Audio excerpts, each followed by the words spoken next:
Welcome back. Another edition of the President's Message. Guys, I hope everybody's having a good week. Big football game up in Gainesville this weekend. Auburn and Florida. That's going to really go a long way to helping us begin to see what the picture is in the SEC. I wanted to wear my green jacket. We got them back since we had the TaxSlayer Gator Bowl back in it the last 2 years. We hadn't had green jackets to wear. Most of you know that that's a image of bowl games in the past.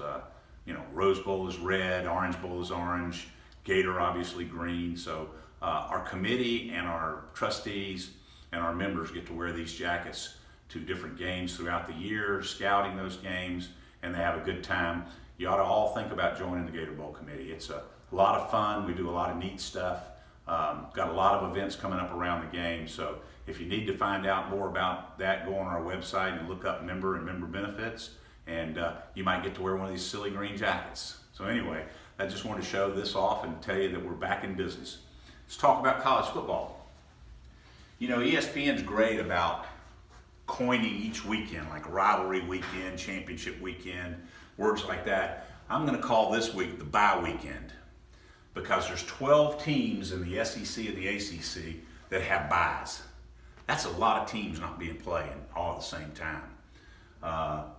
Thought that was interesting. The second part of that is we now start the SEC run. Obviously, their anchor, we're going to take an SEC team.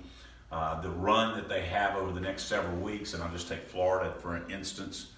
Florida's got to play Auburn, LSU, a bye week, and then Georgia. Boy, that's a rough 3-game series. Getting through that will be almost impossible. I'm betting the over and under that Florida wins at least one of those, which means they would lose 2 of those. But we'll see. These 2 teams, Auburn and Florida, are very much in our picture. With who these guys have left to play and these guys have left to play, you start talking about a 9-3 team or maybe an 8-4 team, one of them going either way.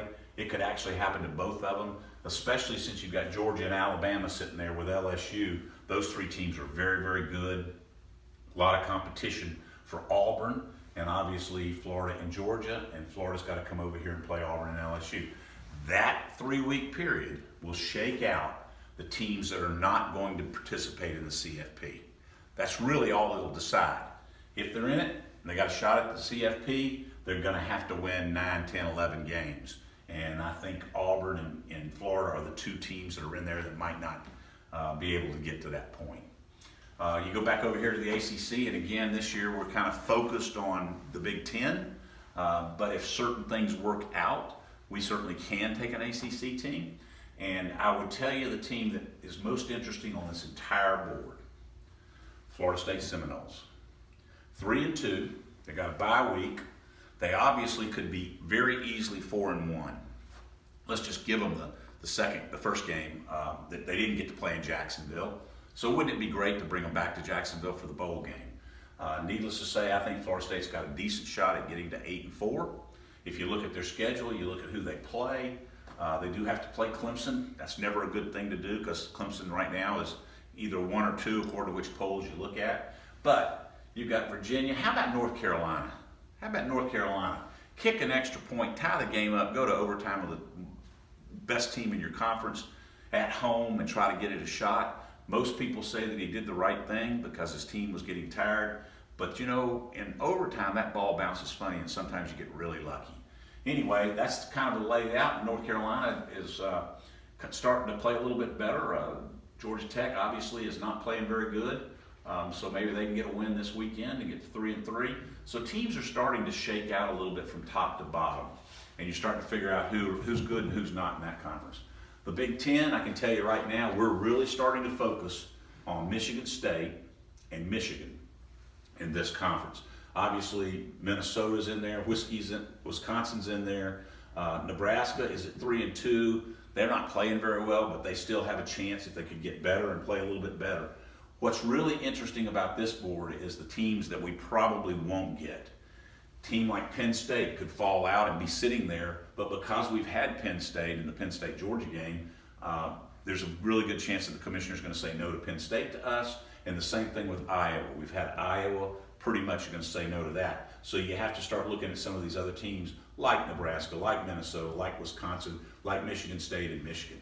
I'd love to have Michigan, great team, coming down here with a tradition and history. I think a team that a lot of people would enjoy seeing in our ballpark for the first time in a long time. I guess they played Ole Miss years ago. So looks good there. Couple of things that you need to remember as we go through this thing. Missouri is currently on bowl probation. They have appealed to the NCAA. Missouri could very easily be bowl eligible if the NCAA says the right things. That puts Missouri in our spot. And that would be really, really a nice thing to have happen, to have those teams in there. And remember Notre Dame. Notre Dame is 3-1.